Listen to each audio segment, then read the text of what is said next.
Kwa tuache kujitibu majumbani, tuache kutumia dawa kiholela kwa sababu ni mbaya na inaleta athari kwenye afya zetu.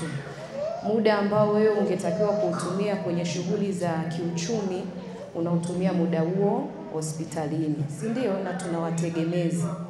Kwa hiyo tujitahidi pale tunapoumwa, twende kwenye kituo cha afya kilicho karibu. Kingine tunawasihi, sio kila sehemu mnatakiwa kwenda kuchukua vipimo. Narudia kule, maabara ziko nyingi sana huko mtaani, lakini sio kila maabara ni maabara ambayo ni rasmi. Jiridhishe kwamba ile eneo ninaloenda kuchukua vipimo, je, ni maabara rasmi, imesajiliwa? Huwezi jua kwamba umeumwa kichwa, kile kichwa ulichoumwa kimesababishwa na nini? Je, kimesababishwa na malaria? Kimesababishwa na infection au tu ni uchovu? Wewe unaenda unanunua dawa, zile dawa zinaenda zinajenga usugu kwenye mwili. Siku ukiumwa sasa, zile dawa hazitokaa zifanye kazi, si ndio? Kwa sisi tunawasihi huduma mwanzie kwanza kwenye vituo vya afya vilivyoko karibu na nyinyi kwa ajili ya kupata huduma za kimatibabu. Naitwa Eric Bokango, ni mfamasia mwandamizi kutokea Baraza la Pharmacy. Leo tuko hapa mkoani Manyara tukiendelea na kampeni yetu ya kuelezea wananchi juu ya majukumu mbalimbali yanayohusu Baraza la Pharmacy. Lakini pia tunatoa elimu ya matumizi sahihi ya dawa kwa wananchi. Kampeni hii pia tumeongozana na kitengo cha elimu ya afya kwa umma kutoka Wizara ya Afya.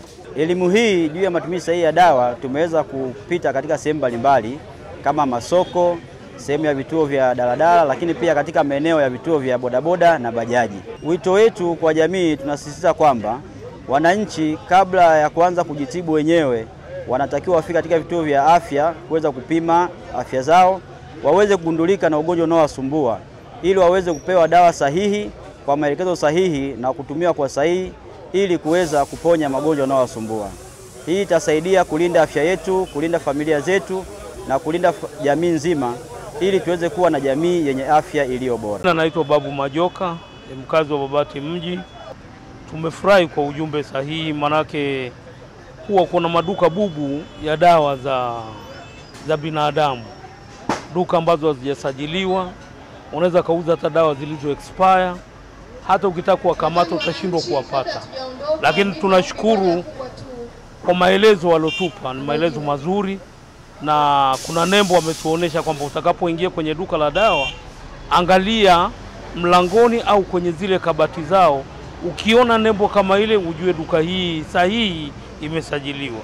Na duka ambayo haijasajiliwa kwa kweli tujaribu kuwapa taarifa, au tukiwa na mashaka na mhudumu wa pale hana idea yoyote ya kuuza dawa au ya kutoa dawa, hajaenda kwenye kozi aina yoyote ya utoaji wa dawa, tujaribu kuwapa taarifa.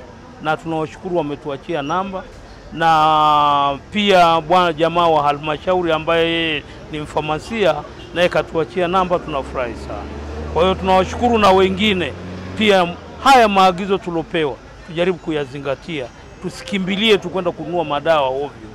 Kwanza twende tukajipime, hakikisha umepimwa, umepewa majibu na daktari, ndio uende kwenye duka la dawa kununua dawa yako. Mimi naitwa Mama Adia, jina lingine naitwa Asia Yahaya.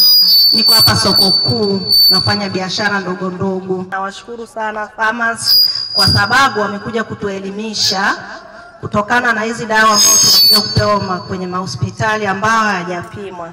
Lakini kwa sasa hivi tunashukuru mmekuja kutuelimisha, wamama, wa baba inatakiwa mkapime, mpate kujua kwamba mnaumwa nini.